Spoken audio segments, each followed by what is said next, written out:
So breaking news చూస్తున్నాం. హైదరాబాద్లోని జీడీ మెట్రోలో జరిగినటువంటి ఈ దారుణం గురించి ప్రతి ఒక్కరు కూడా చెల్లించిపోతున్నారు.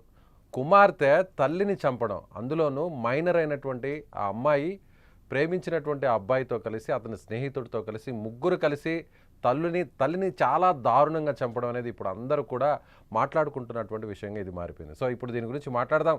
అసలు నిజంగా వాళ్ళ మానసిక స్థితి ఎలా ఉంటుంది, ఆ వయసులో 10th క్లాస్ చదివేటువంటి ఆ అమ్మాయి మానసిక స్థితి, అలాగే అమ్మాయితో కలిసి చంపినటువంటి ఇద్దరు మైనర్ల మానసిక స్థితి ఎలా ఉంటుంది? దీని గురించి డిస్కస్ చేద్దాం. మనతో పాటున్నారు డాక్టర్ పూజిత గారు, ప్రముఖ సైకాలజిస్ట్. మేడం నమస్తే. ఈ ముగ్గురు చంపిన విధానాన్ని ఒకసారి చూస్తే ముగ్గురు కూడా మైనర్లు. ఒకరు తలకు ముసుగు వేస్తే మరొకరు సుత్తి తీసుకొని తలని మోదడం, మరొకరు కత్తితో పేక కోసి చంపడం. నిజంగా ఆ ముగ్గురు మానసిక స్థితి ఎలా ఉంటుంది ఆ టైంలో? ఇక్కడ బేస్ మనం చూసుకున్నట్లయితే ఈ అమ్మాయి సో కాల్డ్ వయసు ఎంతో నాకు తెలీదు.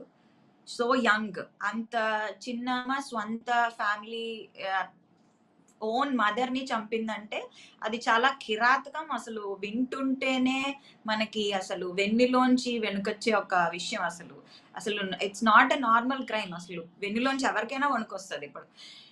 సో దీన్ని యాక్చువల్లీ పారిసైడ్ అంటాము. ఎస్పెషలీ ఇలా మదర్ ని చంపేయడం అనేది ఇట్ ఈస్ కాల్డ్ మ్యాట్రిసైడ్. సో స్వంత తల్లిని చంపేయడం. దీని వెనకాల చాలా బ్రాడ్ రీజన్స్ ఉండొచ్చండి.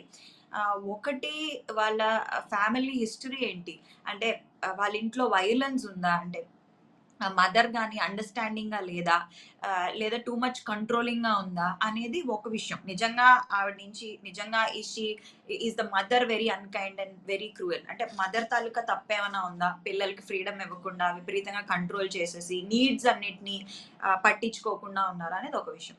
రెండో విషయం ఇక్కడ తీసుకుంటే, ఈమె ఎవరైతే చంపిందో, తన సోకాల్డ్ ఫ్రెండ్స్ తో ఆర్ లవర్ తో కలిసి చంపిందో, ఈమె తాలూకా మెంటల్ స్టేట్ తీసుకున్నట్లయితే డెఫినెట్లీ ఆమె ఒక మానసిక డెఫినెట్లీ బాధపడుతున్నట్టు మనకు క్లియర్ గా అర్థం అవుతున్నది.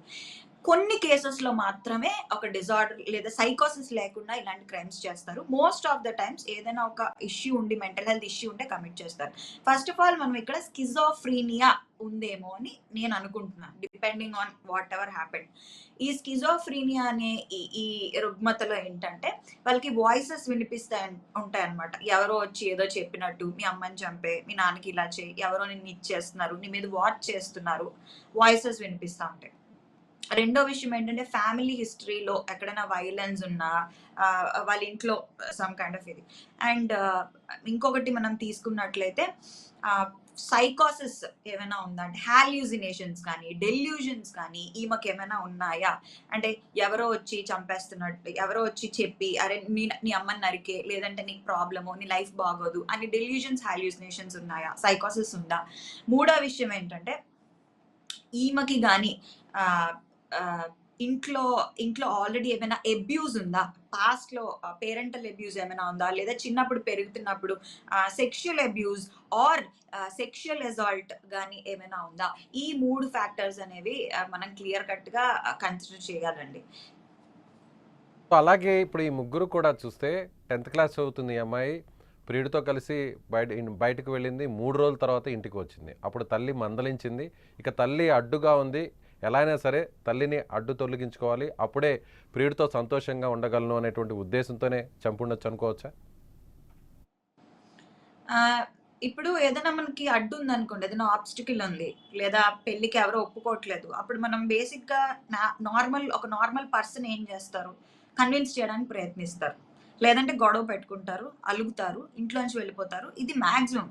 కానీ ఆమె చంపేసిందంటేనే అక్కడ మనం అర్థం చేసుకోవాల్సిన విషయం, మోడస్ రీజన్ ఏంటి, మోటివ్ ఏంటి అనేది కాకుండా, ఆమె ఎందుకు, what factors led to that state అంటే, నేను ఎక్కడున్నా మా అమ్మ నాకు ఒక ఆబ్స్టికల్ గా ఉంటుంది అని ఈమె స్ట్రాంగ్ గా బిలీవ్ చేసింది. రెండోది ఏంటంటే, పారానాయిడ్ ఐడియేషన్ అంటామండి. సో ఈ పారానాయిడ్ ఐడియేషన్, నార్మల్ గా పారానాయిడ్ అంటే ఏంటి, అనుమానం.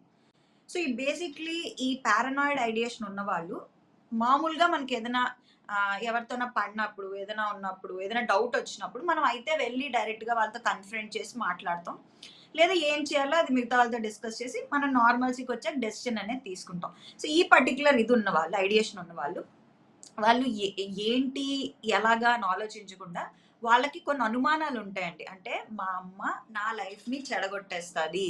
మా అమ్మ నన్ను ప్రశాంతంగా ఉండనివ్వదు. మా అమ్మ నాకు డెఫినైట్‌లీ ఎవడినో నాకు నచ్చని వాడినిచ్చి న నా నేను ఏడిస్తే చూడాలనుకుంటుంది. నన్ను హర్ట్ చేయాలనుకుంటుంది మా అమ్మ అని ఒక స్ట్రాంగ్ పారనాయిడ్ ఐడియేషన్, ఒక స్ట్రాంగ్ బిలీఫ్ ఉంటది. దానివల్ల కూడా వాళ్ళు ఇలాంటి క్రైమ్స్ అయితే కమిట్ చేయొచ్చు. మీకు ఆవేశంలో చేసినటువంటి సంఘటన అయితే కాదు. ఇంపల్స్ కంట్రోల్ ఫ్యాక్టర్ అంటే అది కూడా అనుకోవచ్చు.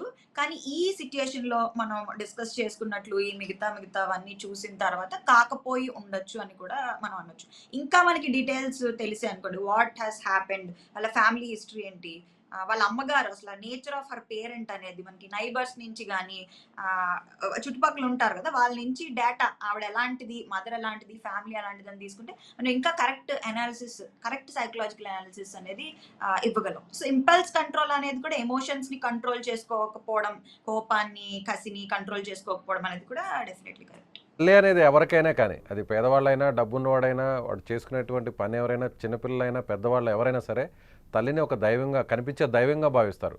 అలాంటి ఆలోచనతో ఉండేటువంటి ఆ అమ్మాయికి ఒక్కసారిగా తల్లిని చంపాలి అనేటువంటి ఆలోచన వచ్చిందంటే ఖచ్చితంగా మానసిక రుగ్మత, మానసిక జబ్బు, అలాగే ప్రియుడిని దూరం చేస్తుందేమో, ప్రియుడిని ఇంక పొందలేనేమో, అడ్డుగా ఉందేమో అనేటువంటి ఒక ఆలోచననే దేవతలా భావించే తల్లినే చంపాలనుకునే నిర్ణయానికి తీసుకొచ్చింది అనుకోవచ్చా? 100% అండి. 100%. అందుకే ఇప్పుడు ఎంఫసైజ్ చేసేదెప్పుడు, ఇప్పుడు మనకి స్కూల్స్‌లోని, కాలేజెస్‌లోని మీరు చూసారంటే ఐ చెకప్స్ చేపిస్తారు. కొంతమంది స్కూల్స్‌లో చిన్న చిన్న ఎల్‌కేజీ, యూకేజీ పిల్లలకి కూడా, ఫస్ట్ స్టాండర్డ్ పిల్లలకి కూడా డెంటల్ క్యాంప్స్‌కి తీసుకెళ్తారు. కొన్ని మెడికల్ క్యాంప్స్‌కి తీసుకెళ్తారు. స్క్రీనింగ్ టెస్ట్‌లు చేపిస్తా ఉంటారు. సో, ఇప్పుడు మేము పదే పదే చెప్తున్నాం. మళ్ళీ ఇప్పుడు నేను taking this as a platform నేను మళ్ళీ అందరికి చెప్తున్నాను. మీ సైకలాజికల్ స్టేట్ ఎలా ఉంది? సైకలాజికల్ అసెస్మెంట్స్ చేయించుకోండి. 360 డిగ్రీ సైకలాజికల్ అసెస్మెంట్స్ చేయించుకోండి. చేయించండి మీ పిల్లలకి. దానిలో బలవంతం లేదు. Simple paper, pen test. అది ఒక పేరెంట్ వాళ్ళ కోసం ఫిల్ చేయొచ్చు. లేదా వాళ్ళ ఎస్ ఆన్సర్స్ ఇచ్చి పూజిత గారు, పేరెంట్ ఫిల్ అది చేయొచ్చు. ఎలాగో ప్రాథమికంగా ఇప్పుడు ఈ వీడియోని చూస్తున్నటువంటి తల్లిదండ్రులు ఎవరైనా సరే పిల్లల మానసిక స్థితి కరెక్ట్గా ఉందా లేదా అని ఒకసారి చెక్ చేసుకోవడం కోసం ప్రాథమికంగా ఎలాంటి పరీక్షలు చేయాలంటారు? అంటే ఇంట్లోనే తల్లిదండ్రులే వాళ్ళకి తెలియకుండా పిల్లల్ని ఎలాంటి మానసిక స్థితి ఉంది కనుక్కోవాలంటే ఏం చేయాలంటారు? ఇప్పుడు ఓవర్‌లీ సోషల్లీ విత్‌డ్రా అయిపోవడం, ఎవరితోని మాట్లాడకపోవడం, అస్సలు వాళ్ళ బేసిక్ నేచర్ అండి. ఇక్కడ nature of a child is very important. ఇప్పుడు ఒక రూల్ నేనిప్పుడు చెప్పేస్తాను. ఒక కండిషన్ నేను చెప్పేస్తాను. అది అందరి పిల్లలకి వర్తించదండి. ఇక్కడ మనం అది కొంచెం అర్థం చేసుకోగలగాలి. ఎందుకంటే every kid is different. Every child is different. Every teenager is different. వాళ్ళ పరిస్థితులు బట్టి, వాళ్ళ కల్చరల్ బ్యాక్‌గ్రౌండ్ బట్టి, ఆహ్, వాళ్ళ ప్లేస్, ఇప్పుడు హైదరాబాద్ నుంచి వచ్చిన అడాలసెంట్ ఆర్ టీనేజర్ ఒకలా ఉంటారు. ఇప్పుడు మీరు ఢిల్లీ నుంచి తీసుకున్న టీనేజర్ ఒకలా ఉంటారు. వాళ్ళ కల్చరల్ వాల్యూస్ వేరు. వాళ్ళ లైఫ్ స్టైల్ ఫ్యాక్టర్స్ వేరు. సో ఇవన్నీ తీసుకుంటే మనకి one solution or one test అనేది అక్కడ చాలదు. ఒక ప్రొఫెషనల్ ఆస్పెక్ట్‌లో. కాకపోతే ఎలాగా దాన్ని నోటీస్ చేయొచ్చంటే డీవియేషన్ ఉందా లేదా అనేది. ఆహ్, ఎనీథింగ్ ఓవర్‌గా రూమ్‌లోనే ఉండిపోవడము విపరీతంగా. అది చాలా మంది చేస్తున్నారు ఇప్పుడు. బట్ అస్సలు బయటికి రాకుండా, అస్సలు ఎవరితో మాట్లాడకుండా ఉండడము. రెండోది సడెన్‌గా ఏడవడము. ఎక్కువగా పడుకోవడము, లేదంటే తక్కువగా పడుకోవడము, ఓవర్‌గా తినడము, లేదా అండర్ ఈటింగ్, తక్కువగా తినడము. సో ఇవి mood swings, high mood swings. కాకపోతే ఇక్కడ మనం గుర్తుంచుకోవాల్సిన విషయం ఏంటంటే అడాలసెన్స్ అంటే 13-18 సంవత్సరాలు, 19 సంవత్సరాల మధ్యలో టీనేజ్ అనేది ఉంటుంది. సో ఈ టీనేజ్‌లో అనేది స్టబర్నెస్ అంటే మొండితనం గాని, చిరాకు గాని, కోపం గాని, హార్మోన్స్ అంటే క్రష్‌లు ఉండడం గాని, ఇవన్నీ న్యాచురల్ పార్ట్ ఆఫ్ ట్రాన్సిషన్ అంటాం. అంటే ఒక చైల్డ్ నుంచి ఒక అడల్ట్ స్టేజ్‌లో అవన్నీ కామన్. సో, ఆ కామన్ ఇవి కూడా ఉంటాయని గుర్తుంచుకుని, అవి ఏమైనా అతిగా ఉన్నాయా? లేదా? అనేది దగ్గరున్న పేరెంట్స్‌కైతే అర్థమవుతుంది. ఇంకోటి ఫ్రెండ్స్ ఇన్‌ఫ్లూయెన్స్. ఎలాంటి ఫ్రెండ్స్ ఉన్నారు? వీళ్ళేమైనా 18 ఇయర్స్ రాకుండా డ్రింకింగ్ గాని, స్మోకింగ్ గాని, డ్రగ్ అడిక్షన్ గాని ఇలాంటివి ఏమైనా ఉన్నాయా? ఫ్రెండ్ సర్కిల్ అనేది చాలా ఇంపార్టెంట్. పేరెంట్స్ ఫ్రెండ్లీగా ఉంటే, మీ పిల్లల ఫ్రెండ్స్‌ని ఇంటికి ఇన్వైట్ చేయండి. మీ ఇంటికి ఇన్వైట్ చేయండి. మీరే ఒక పార్టీ ఇవ్వండి. మీ పిల్లల ఫ్రెండ్స్కి నేనైతే సజెస్ట్ చేస్తాను. సో ఎంత క్లోజ్గా ఉంటే వాళ్ళ ఫ్రెండ్స్ గురించి అంత తెలిస్తే మీ పిల్లల గురించి మీకు అంత తెలుస్తుంది. రైట్ మేడం, థ్యాంక్ యూ పూజిత గారు. సో ఇది సైకాలజిస్ట్ డాక్టర్ పూజిత గారు చెప్తున్నట్టుగా ఈ ఇన్సిడెంట్లో చూస్తే ఖచ్చితంగా అక్కడ ఉన్నటువంటి కుటుంబ పరిస్థితులు, అలాగే తల్లి ఆ పాపతో ఉంటున్నటువంటి విధానం కావచ్చు, లేదంటే ప్రీవియస్గా ఉన్నటువంటి ఏదైనా గొడవలు కావచ్చు, ఇలాంటివి కూడా ఏదన్నా బ్యాక్గ్రౌండ్లో ఉండి ఉండొచ్చు. అదేవిధంగా మిగిలినటువంటి వారందరూ కూడా టీనేజ్లో ఉన్నటువంటి పిల్లలు ఈ విధంగా బిహేవ్ చేయకుండా ఉండాలంటే వాళ్ళ మానసిక స్థితి ఎలా ఉందో తల్లిదండ్రులు గమనించాల్సినటువంటి పరిస్థితి చాలా ఖచ్చితంగా ఉందని డాక్టర్ గారు చెప్తున్నారు. సో మీరేమనుకుంటున్నారు? మీ పిల్లల గురించి మీరు ఖచ్చితంగా ఆలోచిస్తున్నారా? సో మీ అభిప్రాయాన్ని కామెంట్ రూపంలో తెలియజేయండి. Thank you.